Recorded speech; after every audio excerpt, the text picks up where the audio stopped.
Tensionet të forta në Real Madrid. Mbappe sulmon publikisht Arbeloa ndërsa trajneri nuk pret shumë për t'ju përgjigjur. Kylian Mbappe del publikisht kundër trajnerit Alvaro Arbeloa, ku tensionet në Santiago Bernabeu po bëhen gjithnjë e më të mëdha. Pas ndeshjes ndaj Real Oviedos, francezi deklaroi se është plotësisht gati për të luajtur, por sipas tij, trajneri ka thënë se është vetëm opsioni i katërt në sulm. Mbappe foli edhe për udhëtimin në Itali, duke sqaruar se kishte marrë leje zyrtare nga klubi dhe mohoi çdo problem disipline. Përgjigjja e Arbeloas erdhi menjëherë: "Sa kohë jam unë trajner, vetëm unë vendos kush luan dhe kush qëndron në stol."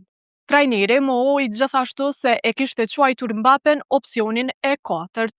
Arbeloa shtoi se sulmuesi francez nuk u aktivizua sepse kishte munguar në stërvitje 4 ditë para ndeshjes.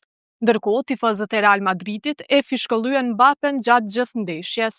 Situata te Los Blancos duket gjithnjë e më e tensionuar, ku javën e kaluar pati edhe një përplasje fizike mes Tchouamenit dhe Valverdes. A mendoni se Mbappe ka të drejtë apo Arbeloa vetëm po vendos disiplinë në skuadër? Na tregoni në hapësirën për komente.